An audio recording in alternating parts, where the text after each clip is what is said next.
తెలంగాణ ప్రజలందరికీ నమస్కారం. రేవంత్ రెడ్డి గారు మరి రోజుకో తీరుగా ముఖ్యంగా సోషల్ మీడియాను, నెటిజన్లను, యూట్యూబ్ ఛానల్స్ను టార్గెట్ చేసుకొని ఏ విధంగానైనా వీళ్ళని అనగదొక్కాలి అనే ఉద్దేశంతో ఈరోజు ఆయన పనిచేస్తూ ఉండు. కానీ ఆయనకు తెలియని విషయం ఏంటంటే ఇది ఆయన ఎంత ఎక్కువ చేస్తారో అంత ఆయనకే చుట్టుకుంటుంది. ఈరోజు అత్యధికమైన క్రిమినల్ కేసులు ఉన్నాయి ఆయనది. ఇది నేను అంటలేను, ఒక జాతీయ మీడియా ఏమంటుందో ఒకసారి విందాము. भारत में सबसे ज्यादा क्रिमिनल केसेस किस मुख्यमंत्री पर है जानना है ना।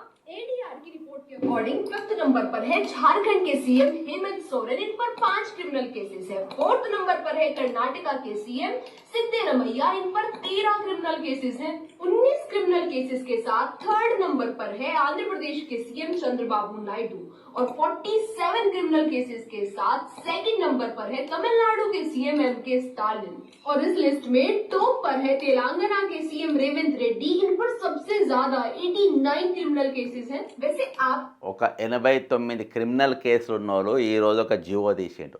89 క్రిమినల్ కేసులు ఉన్నోళ్ళు ఆయన గురించి మాట్లాడినా, ఆయన ప్రభుత్వ వైఫల్యాల గురించి మాట్లాడినా, ఆయన గురించి వ్యక్తిగతంగా ఎక్కడైనా మాట్లాడినా వాళ్ళ మీద రౌడీ షీటర్లు హిస్టరీ షీట్లు ఓపెన్ చేస్తామని చెప్పిండ్రు. అసలు హిస్టరీ ఏమున్నది? 89 కేసులు ఉన్నాయని చెప్పేసి మన ఒక జాతీయ మీడియా సంస్థ ఇచ్చింది. అసలు 89 కేసులు ఏంది? నిన్న జీవో తీసిన తర్వాత అసలు ముఖ్యమంత్రి అసలు ఆయన మీద ఉన్న అత్యధికమైన కేసులు ఈరోజు భారతదేశంలో ఏ ముఖ్యమంత్రి మీద కూడా లేదు. ఇది ఈయన మన పెద్ద జైలుకు ఈయన స్వతంత్ర సమరయోధం కోసమో లేకుంటే తెలంగాణ కోసం అయిన కేసులు కాదు ఇవి. ఇలా రోజు ఆంధ్ర పాలకులతోని చెంచాగిరి చేసినటువంటి పరిస్థితి. కానీ ముఖ్యమంత్రి రేవంత్ రెడ్డి గారు ఎట్లా ఫీల్ అవుతుండంటే ఈరోజు ఆయన ఒక పునీతుని లెక్క ఫీల్ అవుతుండు. ఒకసారి చూద్దాం ఈయన కేసులు. రేవంత్ రెడ్డి గారి తామరపత్రం, Telangana CM faces most criminal cases. అత్యధికమైన క్రిమినల్ కేసులు ఉన్నటువంటి వ్యక్తి రేవంత్ రెడ్డి గారు. ఇది మా హిస్టరీ తెరుస్తా అన్నావు కదా నువ్వు, నీ వైఫల్యాలను మేము ఎండగొడతామన్నావు కదా, నీ వైఫల్యాన్ని మేము చూపెడతామన్నాం కదా, ఆ వైఫల్యాన్ని చూపించకుండా ఈరోజు నీవు మా మీద కేసులు పెడతా అన్నావు. అసలు నీ మీద ఎన్ని కేసులు ఉన్నాయి? అసలు నువ్వు కమాండ్ కంట్రోల్ రూమ్లో 6వ ఫ్లోర్లో నువ్వు ఆఫీసులో కూర్చుంటావు. దాని ముందు వచ్చి నీ కేసులు నీకు వినిపిస్తా అని చెప్పి, నేను ధర్నా చేస్తా అని చెప్పాలి, రాస్తారోకో చేస్తా అని చెప్పాలి, నేను ఉరిదీస్తానని చెప్పాలి, నేను జైల్లో పెడతానని చెప్పాలి. నీ చుట్టూ పోలీసులే ఉన్నారు, నీ చుట్టూ పోలీసు వలయం ఉన్నది. అసలు నీవు కేసులు పెడతా అన్నావు, నువ్వు జైల్లోకి పంపుతా అన్నావు, రౌడీ షీట్లు పెడతా అన్నావు, హిస్టరీ షీట్లు పెడతా అన్నావు. అసలు నీ హిస్టరీ ఏంది? నీ చరిత్ర ఏంది? నీ బతికేంది? ఇది రేవంత్ రెడ్డి బతికిది, ఇది రేవంత్ రెడ్డి బతుకు. ఒకవేళ ఇంట్లో ఒక 4 కేసులు ఉన్నా నన్ను జీవితకాలం జైల్లో పెట్టుకొని బెయిల్ కూడా తీసుకొని అసలు ఇలా ముఖ్యమంత్రి కుర్చీలో కూర్చుండు మనకు. Charges related to punishment of criminal conspiracy, IPC section 120B Revanth Reddy గారు. Charges related to punishment for public nuisance in cases not otherwise provided, IPC 290. Charges related to punishment for assault or criminal force otherwise than a grave provocation, IPC section 352. Charges related to negligent act likely to spread infection of disease dangerous to life, IPC 269. Charges related to assault or criminal force to deter public servant for discharge of his duty, IPC section 353. Charges related to punishment for criminal trespass, IPC section 447. Charges related to every member of unlawful assembly guilty of offence committed in prosecution of common object, IPC 149. Charges related to punishment for rioting, IPC section 147. Charges related to punishment for being member of an unlawful assembly, IPC 143. Charges related to a dishonest or fraudulent execution of deed of transfer containing false statement of consideration, IPC 423. Charges related to joining unlawful assembly armed with deadly weapon అంటే కత్తులు తుపాకులతో, IPC section 144. Charges related to using evidence known to be false, IPC section 196. Charges related to joining or continuing in unlawful assembly knowing it has been commanded to disperse, IPC 147. Charges related to using as true such declaration knowing, IPC section 200. Charges related to dishonesty making false claim, IPC 209. Charges related to punishment for cheating, IPC 417. Charges related to punishment for mischief, IPC 426. charges related to word, gesture or act intended to insult the modesty of a woman, IPC 509. Charges related to rioting armed with deadly weapon, IPC 148. Charges related to punishment of amendment of the act, abandoned to commit in consequence and where express provision is made for its punishment, IPC section 109. Charges related to negligent conduct with respect to machinery, IPC 287. Charges related to consent known to be given under fear misconception of IPC 90. Charges related to punishment of criminal trespass, IPC 447. Charges related to every number of unlawful assembly, 144 section, 149 section. Charges related to punishment for rioting, 144 section. Charges related to punishment being member of unlawful assembly, 143. Charges related dishonest, 423. Charges related to unlawful assembly, 143. Charges related to using evidence known to be false, 196. Charges related to joining a continuing unlawful assembly, 145. Charges related to using a true as declaration knowing it is false, IPC 200. Charges related to dishonesty, 209. Charges related to cheating, 417. Charges related to punishment mischief, 426. Charges related to word gesture, section 509. Charges related to rioting armed deadly weapon, IPC 148. Charges related to punishment of amendment where section IPC section 109. Charges related to negligent, 287. Charges related to consent known, section 90. Charges related to punishment for defamation, section 50. Charges related to defamation, 499 section. Charges related to acting endangering personal safety, section 336 IPC. Charges related to assaulting, IPC 152. Charges related to punishment for forgery, 465. Forgery case కూడా ఉన్నది ఇంకా. Charges related to negligent conduct respect machinery, IPC 287. Charges related to consent known to be given under fear or misconception, IPC section 90. Charges related to punishment for defamation, charges section 500. Charges related to defamation, section IPC 499. Charges related to endangering life personal, 339. Charges related to assaulting, obstructing public servant, IPC section 150. Charges related to forgery, 469. ఈ విధంగా 589 criminal కేసులు, ఇందులో 34 దాదాపు 7 సంవత్సరాలకు పైగా శిక్ష పడే case.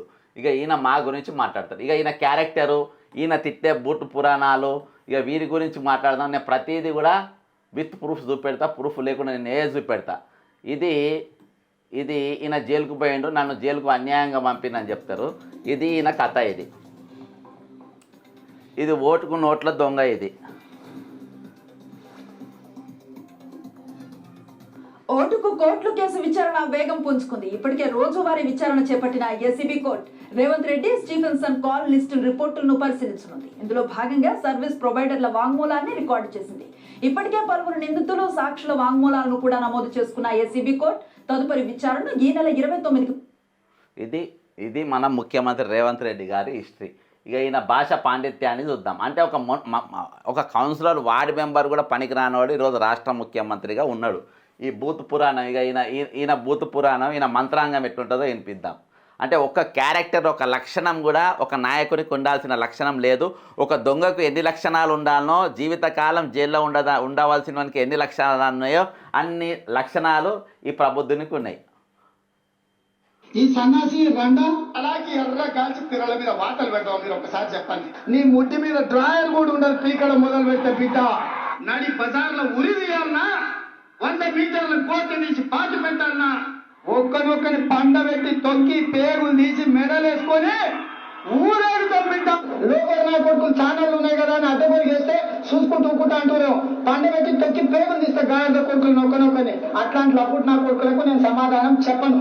దాని అమ్మమ్మని ఇంట్లోనే అన్ని తెచ్చి చూపించుకోమని చెప్పారు. టీవీలో వేసుకో, నాకు ఏం అభ్యంతరం లేదు.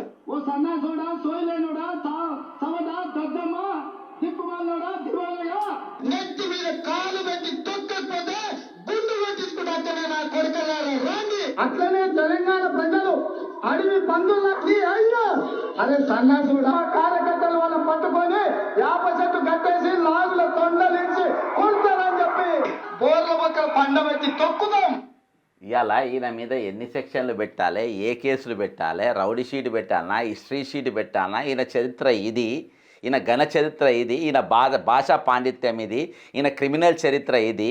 ఈయన ఈరోజు జైల్లో ఉండాల్సిన వ్యక్తి ఈరోజు సెక్రటరియట్లో కూర్చుండు. కమాండ్ కంట్రోల్ రూము 6th ఫ్లోర్లో ఈరోజు కూర్చొని రాష్ట్ర పరిపాలన చేస్తున్నటువంటి వ్యక్తి ఈరోజు మా క్యారెక్టర్ గురించి, మా హిస్టరీ గురించి, మా చరిత్ర బయటికి తీస్తారంట, మమ్మల్ని జైల్లోకి పంపుతారంట, మా మీద రౌడీ షీట్లు పెడతారంట. ఈరోజు ఎవరి మీద పెట్టాలి నువ్వు చూపి.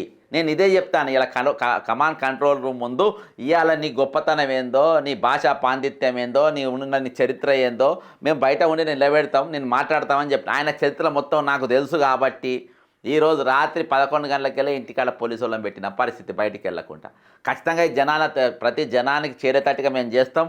ప్రతి జనం చేతిలో ఇది ఖచ్చితంగా ఉంటుంది. ఈరోజు బాహాటంగా ఈ రాష్ట్రానికి ఈ దేశానికి స్వతంత్రం చేసిన పార్టీ అని, నీతి నిజాయితీ గల పార్టీ అని, ఐడియాలజీకి ఎథిక్స్కు మారల్ పేరు మేమేనని చెప్పి, గాంధీ మహాత్మా గాంధీ నెహ్రూజీ వారసులం మేమని చెప్పి ఒక దొంగను ఈరోజు తీసుకొచ్చి ముఖ్యమంత్రిగా పెట్టారు.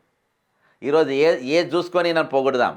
ఇంత నేను కూడా పొగుడుతాను అని అనుకుంటున్నా. నేను కూడా మా ముఖ్యమంత్రి అంత మంచి ముఖ్యమంత్రి ఎవరు లేరని నాకు కూడా చెప్పాలని ఉంది. కానీ ఏది చూసి చెప్పాలి? నేను 89 క్రిమినల్ కేసులు చూసి చెప్పానా, లేకుంటే ఇనవాడుతున్న బండ బూతులు చెప్పానా, పోనీ ఈయనకున్న ఐడియాలజీ గురించి చెప్పాను. ఒకసారి ఐడియాలజీ చరిత్ర చూపెడతా. ఈయనకున్న ఐడియాలజీ అంటే ఏంటి? ఐడియాలజీ అంటే రాజకీయ నాయకుని ఒక ప్రాణమస ఉంటుంది. ఈయన దృష్టిలో అసలు ఐడియాలజీ అంటే ఏంది అని ఈయన ఇండియా టుడేకి ఇచ్చిన ఒక ఇంటర్వ్యూ, ఇది ఇండియా టుడేకి ఇచ్చిన ఒక ఇంటర్వ్యూ ఒకసారి. Mr. Revanth Reddy, what will you say to those who say that you are a political mercenary and you don't have a core political ideology?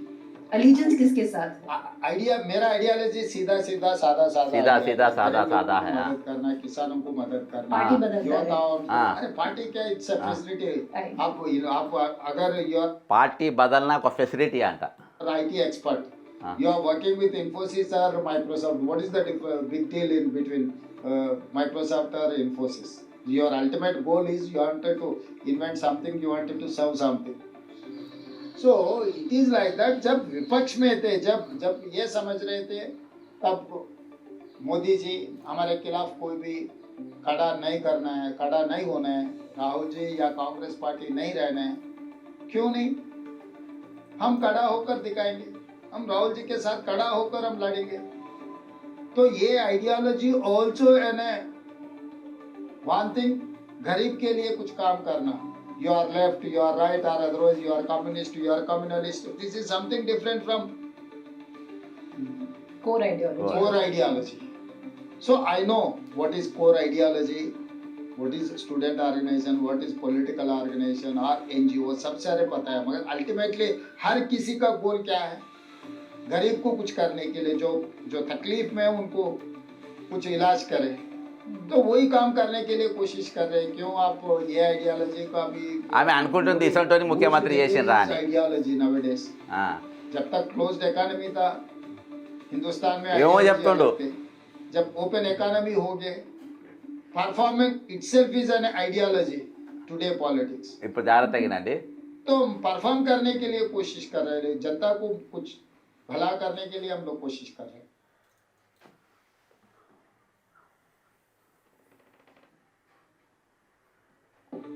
कुछ इलाज करें, तो वही काम करने के लिए कोशिश कर रहे हैं. क्यों आप ये आइडियोलॉजी का अभी बोले, गुड्स डिलीवरी इज आइडियोलॉजी. విన్నారా?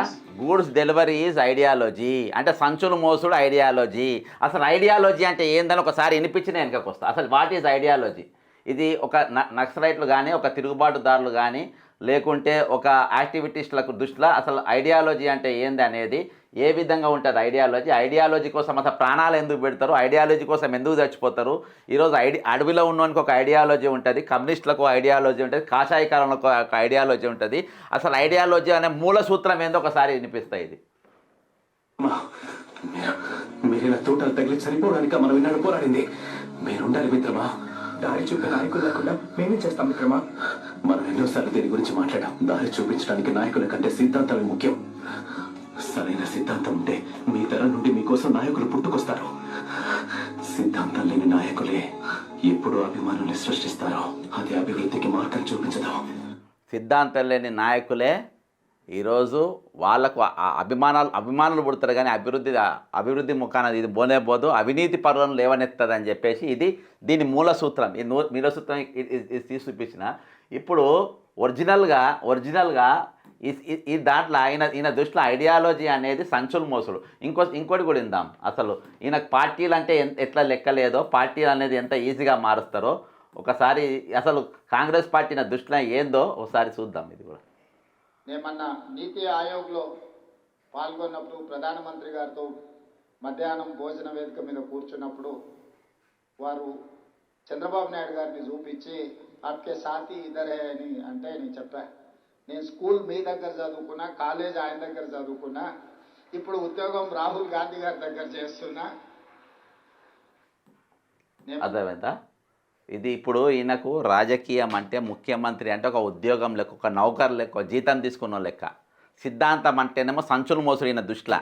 అసోంటిది ఈరోజు స్వతంత్రం చేసినామని చెప్పేసి సిద్ధాంతం కోసం ఈరోజు మేము 34 ఏళ్ళు కాంగ్రెస్ పార్టీలో పనిచేసినా, మేము మమ్మల్ని సస్పెండ్ చేసి బయటికి పంపినా, అనేక పార్టీలు ఈరోజు మమ్మల్ని పిలిచినా మేము పోతలేమంటే ఓన్లీ బికాజ్ ఆఫ్ ఐడియాలజీ. సిద్ధాంతాన్ని పట్టుకొని ఉన్నాం కాబట్టి. ఎందుకంటే సిద్ధాంతం అంటే ఏదో ప్రాణం అసోంటిది. సిద్ధాంతంతో ఏదో ప్రాణమన్న పోతుంది, కానీ మా లోపల ఉన్న సిద్ధాంతం కాదు. అన్ని పార్టీలకు ఒక సిద్ధాంతం ఉంటుంది. కాషాయీకరణకు ఒక సిద్ధాంతం, బీజేపీకి ఒక సిద్ధాంతం, వీఎస్పీకి ఒక సిద్ధాంతం, ఆర్ఎస్ఎస్కి ఒక సిద్ధాంతం, లాస్ట్ ఎంఐఎంకి ఒక సిద్ధాంతం, ప్రతి పార్టీకి ఒక సిద్ధాంతం ఉంటుంది, ప్రతి ఉద్యమకారునికి ఒక సిద్ధాంతం ఉంటుంది. ఆ సిద్ధాంతంతోనే పనిచేస్తారు. కానీ ఈ సిద్ధాంతానికి ఈరోజు ఒక విచిత్రమైన ఉదాహరణ ఈరోజు తీసుకొని వచ్చింది. ఆ సిద్ధాంతం ఇద్దరికే ఉన్నది భారతదేశంలో. ఒకటి నారా చంద్రబాబు నాయుడుకు ఉన్నది, నెక్స్ట్ రేవంత్ రెడ్డికి ఉన్నది. రేవంత్ రెడ్డి బాహాతంగా చెప్పేసిండు, carrying goods, delivering goods is ideology అని. అంటే సంచులు మోసుల ఐడియాలజీ అంట. ఆయన పార్టీ నేను ఎట్లా ఇది చేసిందంటే, ఒక ఇన్ఫోసిస్ కంపెనీ, ఒక మైక్రోసాఫ్ట్ కంపెనీ, ఎవరు జీతం ఇస్తేనే వాని దిక్కు పోతా అని. అంటే ఏ పార్టీ నాకు ఆఫర్ ఇస్తే ఆ పార్టీలోకి పోతా అని చెప్పేసి. ఈరోజు ఒక ముఖ్యమంత్రికి ఉండాల్సిన, ఒక నాయకుడు ఉండాల్సిన ఒక్క లక్షణం కూడా ఈరోజు లేదు. ఈరోజు తెలంగాణ ప్రజల ముందు రేవంత్ రెడ్డి అంటే ఏందో బట్టలు ఇప్పి ఈరోజు నిలబెట్టి చూపించిన. ఈరోజు బట్టలు ఇప్పి నిలబెట్టి చూపించిన. ఇంత దౌర్భాగ్యమైన ముఖ్యమంత్రి ఎవరికైనా ఉండరా ఈరోజు హైకోర్టు ఆర్డర్లు అంటే ఈరోజు లెక్కలేదు, న్యాయ సంఘాలంటే ఈరోజు లెక్కలేదు, అర్థమైందా? న్యాయాధిపతులు అంటే లెక్కలేదు. ఈరోజు ఎవరిని కేసులలో పెడతారు, నువ్వు ఎవరిని జైళ్ళలో పెడతావు? అసలు జైళ్ళలో ఉండాల్సిన వ్యక్తి ఎవడు ఈరోజు? నిన్నగాక మొన్న 21వ తారీఖు రాత్రి ఈ ప్రపంచ దేశాలలో అతి ప్రమాదకరమైన కత్తి ఏదైనా ఉన్నానంటే దాన్ని కతానా తల్వార్ అంటారు. ఆ కతానా తల్వార్ను బాజాబ్తా ఈయన ఆంధ్రప్రదేశ్ ఉపముఖ్యమంత్రి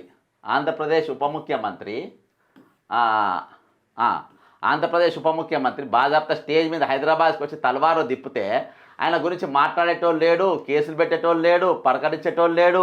ఆయన గురించి కనీసం ఒక సెక్షన్ మీద కేసు పెట్టే పరిస్థితి కూడా లేదు అసలు. ఆయనేమో ఈరోజు బహాటంగా వదిలేస్తారు. వాస్తవానికి దీంట్లో ఇగో ఇది చూడండి.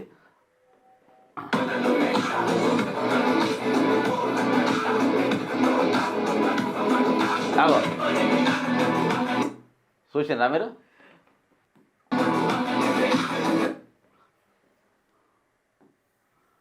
నేను ఎందుకు చెప్తున్నా అంటే, హోంమంత్రిగా ఆయన చేసే పని ఏంది? అర్థమైందా? ఈయన మీద కేసులు పెట్టాలి, జైలుకు ఈయనను పంపాలి. ఇవాళ ఈయన మీద కనీసం కేసు పెట్టరు. ఇదే భరత్ గౌడ్ అనేట ఆయన బర్త్డే చేసుకుంటాడు. బర్త్డే చేసుకుంటే ఆయన మీద కేసు పెట్టి ఈరోజు జైలుకు పంపిన పరిస్థితి. నాది ఎగ్జాంపుల్ పెట్టి కేసు పెట్టిన. ఆయన భరత్ గౌడ్ అనేట ఆయన బర్త్డే చేసుకొని కేక్ కట్ చేసిండు. కేక్ కట్ చేస్తే ఇది భయంకరమైన కత్తి పట్టుకుందని చెప్పేసి ఫోటో తీస్తే, ఆ ఫోటోను సుమోటుగా తీసుకొని రాచకొండ పోలీసు వాళ్ళు భరత్ గౌడ్ను +2 అంటే బర్త్డేకి వచ్చిన వాళ్ళందరినీ సెంచల్ కూడా జైలుకు పంపినటువంటి పరిస్థితి. మరి ఈయన మీద ఎందుకు పట్టుకోరు? ఒకడు మర్డర్ మిస్ అయిపోయింది. ఈరోజు ఈయనను ఎందుకు పట్టుకోరు? ఈయనను ఎందుకు జైల్లో పెట్టారు? ఇంత భయంగా హైదరాబాద్లో తల్వార్ పట్టుకొని ఒక ముఖ్యమంత్రి తిరుగుతూ ఉంటే ఇలా గాడిదలు కాస్తుండ్రా రేవంత్ రెడ్డి? నా ఇంటి ముందు పోలీసులను పెట్టినవేంది? ఇసోంటి పోయి పట్టుకోక నా ఇంటి ముందు పోలీసులను పెట్టుకున్నావేంది? నేను కత్తులు పట్టుకొని తిరుగుతున్నా, తల్వార్లు పట్టుకొని తిరుగుతున్నానా? ఎవరైనా సంపాదించుకు చూసినా నేను ఏం చేసినా అని చెప్పి నా మీద పోలీసులను పెట్టినాం ఈరోజు నీ దగ్గర కదా ఉన్నది కథ అంతా దొంగ పనులు నీ దగ్గర ఉన్నాయి కదా, ఇదంతా అయిపోయింది కదా. ఈరోజు చట్టం అంటే ఎందుకు గౌరవం లేదో ప్రభుత్వానికి నేను చెప్తున్నా. ఈరోజు బట్టలు ఇప్పుదాం, నేను ఒక ఎవరిదన్నా డిస్కవరీ అదేదో డిస్టిక్ అని సినిమా టికెట్లో తీసేది ఆన్లైన్లో ఉంటే నాకు నేను చూపెడతా. ఈరోజు హైకోర్టు ఒక ఆర్డర్ ఇచ్చింది, ఇదేదో ఈయన సినిమా వచ్చింది, ఇది ఆ సినిమాకు రేట్లు పెంచడానికి లేదు అని చెప్పింది. కానీ ఈరోజు బాజాబ్తా పట్టి థియేటర్లో ముఖ్యమంత్రి రేవంత్ రెడ్డి దగ్గర ఉండి 450 రూపాయలకి ఈరోజు టికెట్లు అమ్మిపిస్తున్నాడు. 450 రూపాయలు నువ్వు ఆన్లైన్లో ఓపెన్ చేయి. ఈరోజు ఈ ప్రభుత్వం చట్టాన్ని గౌరవిస్తుందా, కోర్టులను గౌరవిస్తుందా, మన కోర్టు ఇచ్చిన ఆర్డర్లను గౌరవిస్తుందా అంటే గౌరవిస్తలేదు. ఓపెన్గా ఈరోజు వెబ్సైట్లలో పెట్టి ఈరోజు 450 రూపాయలకు టికెట్, ఈయన జైల్లో ఉండాల్సిన వ్యక్తిని జైళ్ళల్లో పెట్టావు, ఈయన మీద కనీసం కంప్లైంట్ పెట్టావు, కనీసం ఈయన మీద ఒక ఎఫ్ఐఆర్ బుక్ చేయరు, మీరు కేసు కూడా బుక్ చేయరు. నేను హ్యాబిట్స్ పోలీస్ స్టేషన్లో కంప్లైంట్ ఇచ్చిన ఈయన మీద. హ్యాబిట్స్ పోలీసు వాళ్ళు ఇవాళ వరకు చర్య తీసుకోకుంటే నేను సివి ఆనంద్కు, ఏసీపీకి, సెంట్రల్ జోన్ డీసీపీకి అందరికీ మెయిల్ చేసిన. లాస్ట్కి ఎన్ఆర్సీకి నిన్న కేసు పెడితే అక్కడ వాళ్ళు నిన్న కేసు రిజిస్టర్ చేసిన పరిస్థితి. కానీ తెలంగాణ పోలీసులు ఇయాల్టి వరకు మీరు ఎన్లో కూడా ఈరోజు మీరు స్పందించలే. అంటే ఈ తెలంగాణలో పోలీసులు ఉండబట్టి రైతులను లోపటేయనికేనా, యూరియా అడిగితే లోపటేయనికేనా, జీవో 29 కొట్టేయమని అంటే లోపటేయనికేనా, ఈరోజు పరీక్షలు బరాబర్ పెట్టమని అడిగితే లోపటేయనికేనా, ఈరోజు దేనికోసం ఉన్నారు పోలీసు వాళ్ళు? గరీబోళ్ళ ఇల్లు గులగొడుతుంటే కావాలి గాయనికా మీరు ఉన్నది? పేదోళ్ళ ఇల్లు గులగొట్టనికా మీరు కావాలి గాయని అనేది? ఇది ఈ రాష్ట్రంలో, ఈ తెలంగాణ రాష్ట్రంలో 2 ప్రభుత్వాలు నడుస్తున్నాయి. గొప్పనికి ఒక ప్రభుత్వం, పేదోనికి ఒక ప్రభుత్వం. ఈరోజు 89 కేసులు ఉన్నోడేమో ముఖ్యమంత్రిగా ఉంటాడు, ఏ కేసు లేను నా మీదనేమో ఈరోజు పార్టీకెళ్ళి ఎలగొట్టి నన్ను హౌస్ అరెస్టులు లేకుంటే జైళ్ళల్లో పెట్టుడు, కేసులు పెట్టే పని చేస్తూ ఉంటారు. ఈరోజు ఓటుకు నోటు రెడ్ హ్యాండ్ దొరికినటువంటి దొంగ, నాకు ఐడియాలజీ లేదు, నేను సంచులు మోసులేనా ఐడియాలజీ అని చెప్పుకునే ఒక దొంగ, పచ్చి బండ బూతులు తిట్టే ఒక బూతు పురాణి, ఒక స్లమ్లలో కూడా అసొంటి వాళ్ళు తిట్టారు కావచ్చు, తాగుబోతు తాగిన వాళ్ళు కూడా అట్లా తిట్టారు కావచ్చు, డ్రగ్స్ తీసుకున్న వాళ్ళు కూడా ఆ విధంగా తిట్టారు కావచ్చు. ఈరోజు తెలంగాణ ఇంటెలిజెన్స్ బ్రహ్మాండంగా పనిచేస్తుంది. ఎట్లా పనిచేస్తుంది? నా సొంటోడు పోయి ఎక్కడైనా మాట్లాడుతుండా, నా సొంటోడు పోయి ఎక్కడైనా ధర్నా చేస్తుండా, నా సొంటోడు ఎక్కడ రస్తారోక చేయబోతుండా అంటే ఇంటెలిజెన్స్ బ్రహ్మాండంగా పనిచేస్తుంది. కానీ 30,000 కోట్ల రూపాయల విలువైన డ్రగ్స్ హైదరాబాద్లో తయారైతే ఇక్కడ గాజులు వేసుకున్న రేవంత్ రెడ్డికి పట్టుకునే ధైర్యం ఉండదు, వాళ్ళను చూసే ధైర్యం ఉండదు, వాళ్ళ దిక్కు పోయేందుకు పనిచేసే పోలీస్ యంత్రాంగం తెలంగాణలో ఉండదు. కానీ Maharashtra police, crime branch police వాళ్ళు 6వ తారీఖు నెల వస్తారు, 30,000 కోట్ల విలువైన డ్రగ్స్ పట్టుకుంటారు. ఈరోజు భారతదేశం మొత్తం సరఫరా చేసేంత డ్రగ్స్ ఈరోజు తెలంగాణలో ఉత్పన్నమవుతుంది. మనం అందరం అనుకుంటాం దావోస్కి వెళ్ళి పెద్ద పెద్ద కంపెనీలు తెచ్చిండ్రు, ఇక్కడ యువకులకు మొత్తం నౌకర్లు ఇస్తున్నాను అందరూ అనుకుంటారు. దావోస్కి వెళ్ళి తెచ్చింది ఆ కంపెనీ కాదు, డ్రగ్స్ కంపెనీ అని చెప్పి మొన్న అర్థమైపోయింది. ఈరోజు చిన్న కుటీర పరిశ్రమ లెక్క తయారైపోయింది. ఇళ్లల్లో కూర్చొని డ్రగ్స్ తయారు చేస్తుండ్రు. రేవంత్ రెడ్డి కూడా పట్టుకున్నాడు, ముంబై పోలీసు వాళ్ళు పట్టుకున్నారు కదా 30,000 కోట్ల, నేను కూడా పట్టుకున్నా అని చెప్పి 5 కిలోల గంజాయి పట్టుకున్నాడు ఇక్కడ స్కూళ్ళల్లో పోయి. అంటే ఈరోజు స్కూళ్ళల్లో నువ్వు విద్యాశాఖ మంత్రి ఉంటావు, నీ విద్యాశాఖలో నీ స్కూల్లో నువ్వు చదువు చెప్పే స్కూళ్ళల్లో నీ మంత్రిత్వ శాఖ ఉన్న స్కూళ్ళల్లో ఈరోజు డ్రగ్స్ తయారవుతుంటే మీరు గాడిదలా కాస్తున్నారు అంటున్నా. ముఖ్యమంత్రి రేవంత్ రెడ్డి అయినా ఈరోజు మన దేని కూడా ఈరోజు అర్హత ఉన్నటువంటి వ్యక్తి కాదు. ఈరోజు ఒక్క నిమిషం కూడా ముఖ్యమంత్రిగా ఉండట నైతిక హక్కు లేనే లేదు. ఈ భారతదేశంలో అత్యధికమైన క్రిమినల్ కేసులు గల వ్యక్తి, ఒక ఐడియాలజీ లేని వ్యక్తి, ఒక సిద్ధాంతం లేని వ్యక్తి, చట్టం అంటే గౌరవం లేని వ్యక్తి, పోలీసు యంత్రాంగం అంటే గౌరవం లేని వ్యక్తి. ఈరోజు మనం చూసినాం రామచంద్రారెడ్డి గారు ఆంధ్రప్రదేశ్ మాజీ ముఖ్యమంత్రి, వాళ్ళ కొడుకు ప్రెసిడెంట్ ఎంపీగా ఉంటాడు. ఆయన కుర్చీ, వాళ్ళ గన్మెన్ కుర్చీ వేస్తే ఆయన సస్పెండ్ చేసిండ్రు. వీళ్ళ భార్య బిడ్డలు గొడుగులు మోపించుకుంటారు. ఇది సోషల్ మీడియాలో బయటికి వస్తుంది. అర్థమైందా? వాళ్ళు పోలీసు వాళ్ళతో గొడుగులు మోపించుకుంటారు, గొడుగులు పెట్టించుకొని మోపించుకునే పరిస్థితి ఈరోజు అక్కడికి వచ్చింది. కాబట్టి ఈరోజు వీళ్ళ పోలీసులన్న గౌరవం లేదు, చట్టం అంటే గౌరవం లేదు, న్యాయస్థానాలంటే గౌరవం లేదు. ఇంత భయంకరంగా ఈరోజు పోలీసు యంత్రాంగం పనిచేస్తుంది. కాబట్టి ఈ ముఖ్యమంత్రికి ఉన్న సుగుణాల గురించి, మన రేవంత్ రెడ్డి గారికి ఉన్న పాండిత్యం గురించి, ఆయన మీద ఉన్నటువంటి వీర చరిత్ర గురించి నేను కమాండ్ కంట్రోల్ రూమ్ ముందు కడతా అంటే నా చరిత్ర నువ్వు మాట్లాడద్దు, నా వికృత చేష్టల గురించి నువ్వు పలకనికి వీల్లేదు అని చెప్పేసి హౌస్ అరెస్ట్ చేసిన పరిస్థితి. నిజంగా ఈ వ్యక్తి రేవంత్ రెడ్డి అంటోడి తెలంగాణ ముఖ్యమంత్రికి అవసరమా? Point number 1. అర్హుడా? Point number 2. అయితే ఎందుకు అని మీరు ఖచ్చితంగా వచ్చే ప్రతి ఛానల్లో మీరు కామెంట్ చేయాలని కోరుకుంటూ సెలవు తీసుకుంటున్నా. జై తెలంగాణ, అమరవీరులకు జోహార్లు.